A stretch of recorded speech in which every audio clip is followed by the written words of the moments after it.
नमस्कार, मैं हूँ शिवम। आप सभी का बहुत स्वागत है। एक कहानी से आज के कार्यक्रम की शुरुआत करते हैं। एक लड़का है, मान लीजिए उसका नाम राजू है, 10वीं में पढ़ता है, किसी छोटे शहर का है। पिता रिक्शा चलाते हैं और माँ घरों को बर्तन साफ करती है। राजू के स्कूल में एक दिन शिक्षक ने ये कहा कि बच्चों, आईआईटी की तैयारी के लिए कोचिंग करनी है। कोचिंग जरूरी है, बिना कोचिंग के सफलता नहीं मिलेगी।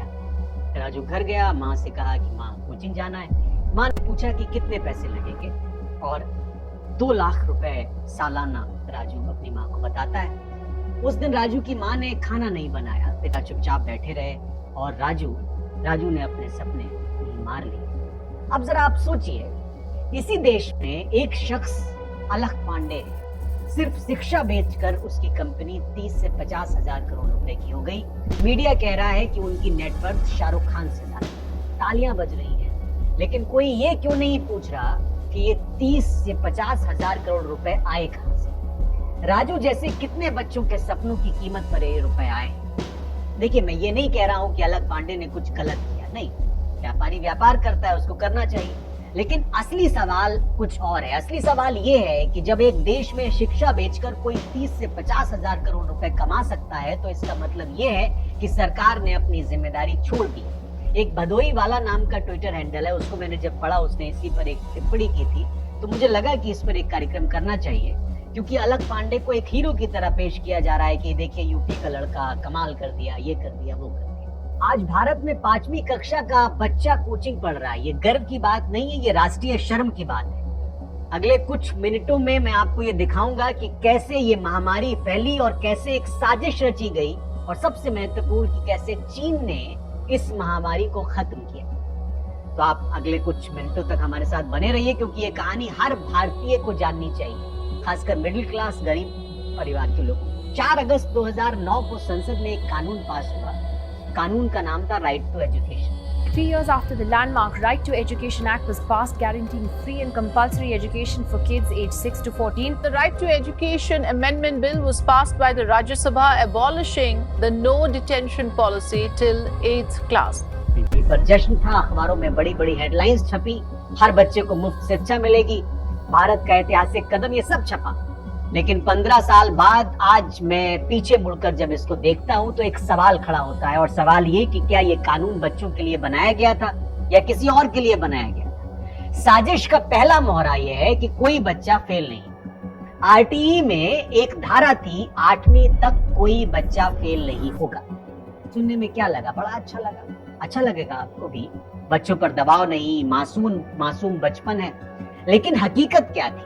हकीकत यह थी कि मेरे पास एक रिपोर्ट है जिसको मैं कोट करना चाहता हूं, साल 2020 की, नाम है ASER रिपोर्ट, और इसमें लिखा हुआ है कि तीसरी कक्षा में पढ़ने वाले 100 बच्चों में से केवल 16 बच्चे दूसरी कक्षा का पाठ ठीक से पढ़ सकते हैं। यानी 84 बच्चे पढ़ना भी नहीं जानते, फिर भी तीसरी क्लास में उनको बिठा दिया जाता है। और ये कोई छोटी संख्या नहीं है। जब 84% बच्चे बुनियादी चीजें नहीं सीख रहे हैं, तो समझ जाइए कि कहीं ना कहीं खेल तो कुछ खेला गया। तो अब सवाल ये उठता है कि जब बच्चे स्कूल में नहीं सीख रहे, तो वो कहां सीखने जाएंगे? जवाब बड़ा सरल है, कोचिंग में सीखने जाएंगे। ये साजिश का पहला कदम। स्कूलों को इतना कमजोर कर दो कि बच्चों को कोचिंग की जरूरत पड़ने लगे। साजिश का दूसरा मोड़, शिक्षकों को गायब कर। शिक्षक नहीं होने चाहिए, शिक्षकों को कम कर। अब सुनिए ये कैसे इंप्लीमेंट किया गया। एक संसदीय रिपोर्ट है, पार्लियामेंट्री कमेटी की रिपोर्ट है, अगस्त 2025 की। इसमें लिखा हुआ है कि भारत के स्कूलों में 9,83,000 शिक्षकों के पद खाली हैं। लेकिन ये सिर्फ एक संख्या नहीं है। इसको आप ऐसे समझिए कि मान लीजिए कि एक स्कूल में 500 बच्चे पढ़ते हैं और सिर्फ 5 शिक्षक हैं। हर शिक्षक को 100 बच्चे पढ़ाने हैं, एक क्लास में 100 बच्चे। अब आप बताइए कि क्या पढ़ाई हो पाएगी? क्या शिक्षक हर बच्चे पर ध्यान दे पाएगा? कमेंट करके आप बता सकते हैं, नहीं दे पाएगा। और तब बच्चा कहां जाएगा? फिर से कुछ। अब जरा राज्यों की स्थिति आप देख लीजिए। आप किसी भी राज्य में रहते हैं, हरियाणा में हर 10 में से 4 शिक्षकों के पद खाली हैं, यानी 40%। कर्नाटक में वहां 55,000 पद खाली हैं। 2026 तक ये संख्या 1 लाख हो जाएगी। बिहार में जहां चुनाव हुआ, लगभग 2 लाख शिक्षकों के पद खाली हैं। तो सवाल ये उठता है कि जब हर साल बजट बढ़ता है, तो शिक्षक क्यों नहीं बढ़ रहे हैं? साजिश का तीसरा मोहरा है कि पैसा कहां जा रहा है। ये बड़ा सवाल कि पैसा ही तो बोलता है। सरकार कहती है कि हम शिक्षा पर खूब खर्च करें, लेकिन आप हकीकत भी जान लीजिए, आपको जाननी चाहिए। भारत अपनी जीडीपी का सिर्फ 3% शिक्षा पर खर्च करता है, जबकि हमने खुद ही टारगेट सेट किया है 6% का। अब आप तुलना करिए दूसरे देशों से। चीन 6% से ज्यादा खर्च कर रहा है, अमेरिका 6% से ज्यादा खर्च कर रहा है, भारत सिर्फ 3% खर्च कर रहा है। और ये जो 3% है वो भी कहां जा रहा है? मिड डे मील में जा रहा है, यूनिफॉर्म में जा रहा है, किताबों में जा रहा है जो मुफ्त में बांटी जा रही है। लेकिन शिक्षक, प्रयोगशाला, लाइब्रेरी, खेल का मैदान, ये कहीं नहीं है। इसको कोई नहीं पूछ रहा। साजिश का चौथा मोहरा प्राइवेट स्कूलों को खिलाना, ये भी अब आप सुन लीजिए, ये सबसे बड़ा घोटाला है, कोई इस पे बात नहीं करे। आरटीई में एक नियम है कि हर प्राइवेट स्कूल को 25% सीटें गरीब बच्चों के लिए रखनी होगी। बड़ा अच्छा नियम है, अच्छा लगा आपको? गरीब बच्चों को अच्छे स्कूल में मौका मिले। लेकिन कैच ये है कि जब एक गरीब बच्चा प्राइवेट स्कूलों में दाखिला लेता है तो सरकार उस स्कूल को प्रति बच्चा पैसा देती है, यानी सरकार पैसा सीधे निजी स्कूलों की जेब में डाल रही है। अच्छी बात है। अगर यही पैसा सरकारी स्कूलों में लगाया जाता तो क्या होता? इसका फायदा होता, लेकिन नहीं, क्योंकि ये निजी स्कूल किसके हैं? आप खुद भी थोड़ी तहकीकात करिए। आंकड़े नहीं, मैं असलियत आपको दिखाता, खुद तहकीकात कर लीजिएगा, लेकिन असलियत भी जान लीजिए। कल्पना करिए कि एक शहर है जिसका नाम है कोटा। अब इसमें कल्पना नहीं करनी, कोटा तो है एक छोटा सा शहर राजस्थान में, लेकिन इस शहर में 2.5 लाख से ज्यादा बच्चे रहते हैं। और ये बच्चे यहाँ घूमने नहीं आए हैं, पढ़ने आए हैं, IIT जी की तैयारी करने के लिए आए। लेकिन ये कोई स्कूल नहीं है, ये एक जेल है, जेल। कुछ लोगों को बुरा लगेगा, लेकिन आप सुनिए कैसे। सुबह 6 बजे उठना, रात 11 बजे सोना, बीच में केवल पढ़ाई, कोई दोस्त नहीं, कोई खेल नहीं, कोई परिवार। और फीस 2 से 3 लाख रुपए साल। अब सोचिए कि पूरे देश में 2.5 लाख बच्चे हैं, हर एक दे रहा है औसतन 2 लाख रुपए। गणित करिएगा, 2.5 लाख इंटू 2 लाख, 5,000 करोड़ रुपए सिर्फ कोटा में, सिर्फ एक साल 5,000 करोड़। और ये तो सिर्फ IIT की बात है, IIT की कोचिंग। आप इसमें नीट को जोड़ दीजिए, वो अलग है, कैट को जोड़ दीजिए, वो अलग है, UPSC को जोड़ दीजिए, वो अलग है। पूरे देश में ये कोचिंग इंडस्ट्री कितनी बड़ी है? 58,000 करोड़ रुपए से ज्यादा का बाजार है, कुछ नंबर्स तो लाखों में। और ये 2028 तक 1,33,000 करोड़ की हो जाएगी। लेकिन सबसे दुखद बात यह है कि 2023 में कोटा में 26 बच्चों ने आत्महत्या कर ली। 26 माओं ने अपने बेटों को खोया, 26 पिताओं ने अपने सपने खोए। क्यों? क्योंकि उनका बच्चा IIT में नहीं पहुंच पाया, क्योंकि वो प्रतिस्पर्धा में हार गया, क्योंकि उसे लगा कि वो असफल हो जाएगा। और प्रतिस्पर्धा कितनी है ये भी मैं आपको बता दूं। नीट परीक्षा 90,000 के आसपास सीटें, आवेदक हैं 2 करोड़ से, यानी 1,000 में से सिर्फ 4 से 5 बच्चे। UPSC में 1,000 से 1,200 सीटें, आवेदक कितने हैं? 10 लाख। सबको DM कलेक्टर बनना है, यानी 1,000 में से सिर्फ एक बच्चा। और बाकी 999 वो असफल हो गए, वो हारे हुए थे, उनकी माओं का सपना टूट गया, उनके पिताओं का सपना टूट गया। और ये शिक्षा नहीं है, ये नरसंहार है। थोड़ा भारी शब्द है, लेकिन यही है। मैं ऐसे बच्चों को जानता हूं जो 3 से 4 साल तक कोचिंग बिता देते हैं, जिंदगी के सबसे खूबसूरत साल 17 से 21 की उम्र, लेकिन एक परीक्षा के लिए वो ऐसा करते हैं। और सबसे बड़ी बात, ये सब किसके लिए?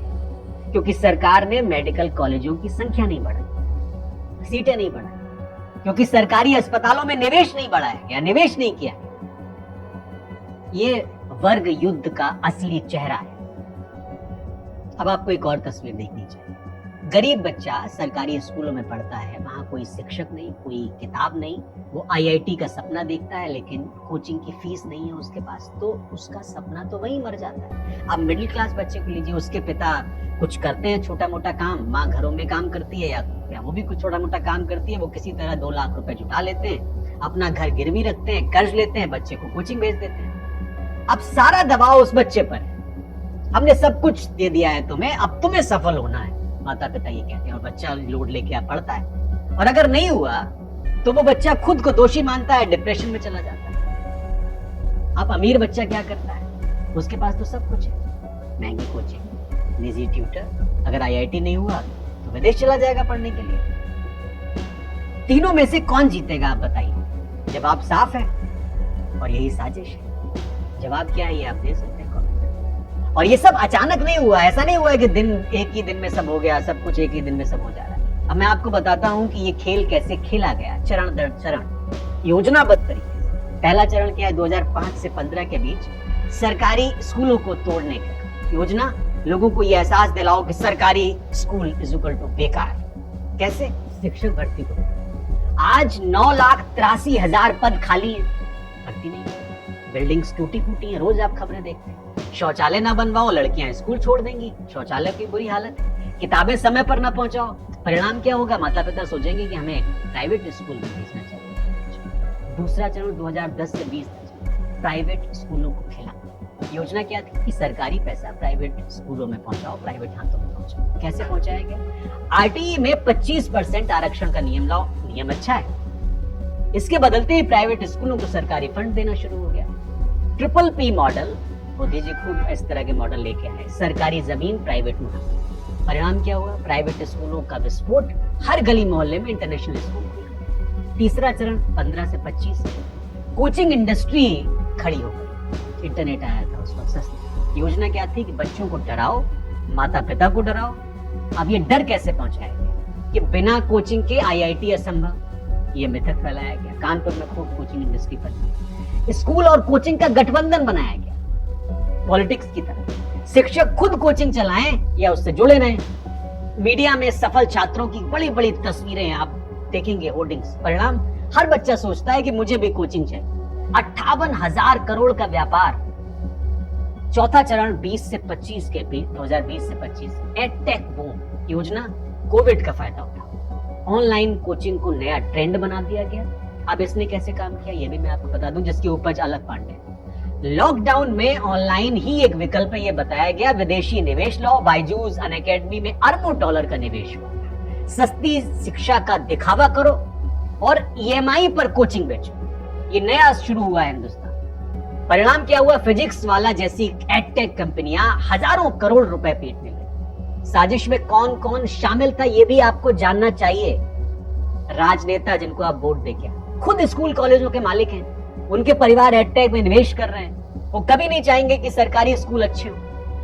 नौकरशाह नीतियां बनाते हैं, अपना भविष्य देखते हैं, रिटायरमेंट के बाद इन्हीं कंपनियों में उनको नौकरी मिलेगी। आपने ये भी देखा होगा, आजकल बड़ा रील्स लोग देख रहे हैं। मीडिया, एडटेक कंपनियां करोड़ों का विज्ञापन देती हैं इन मीडिया ऑर्गेनाइजेशंस को।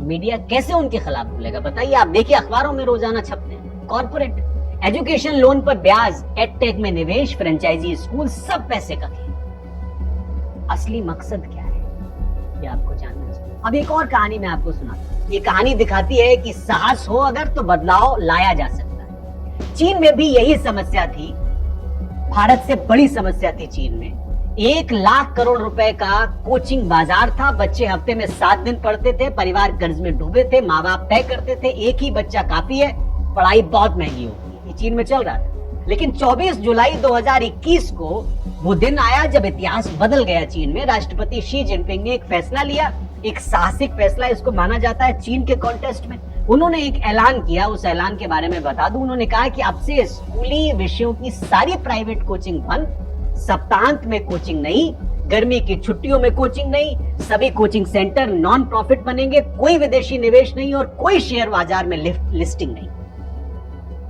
उस दिन में चीन में सब कुछ बदल गया। क्या हुआ उसके बाद? उसके बाद चीन की सबसे बड़ी कोचिंग कंपनी न्यू ओरिएंटल, उसका शेयर एक दिन में 89% गिर गया। लाखों नौकरियां गई, कंपनियां दिवालिया हो गई। लेकिन चीन की सरकार ने कहा कि हमने अपने बच्चे बचाने हैं, उनका बचपन बचाना है, पैसे से ज्यादा जरूरी है उनका बचपन। और आज चीन बच्चों पर दबाव कम डाल रहा है और चीनी बच्चे इस समय खुश हैं। परिवारों को आर्थिक राहत मिली है, स्कूलों में मुफ्त आफ्टर स्कूल प्रोग्राम शुरू हुए हैं, शिक्षा फिर से समान अवसर बन गई है। हाँ, कुछ अमीर लोग अभी भी अवैध तरीके से ट्यूशन दिला रहे हैं, फीस 50% बढ़ गई है कोचिंग। लेकिन जो मिडिल क्लास था, जो गरीब था, उन्हें तो राहत मिली।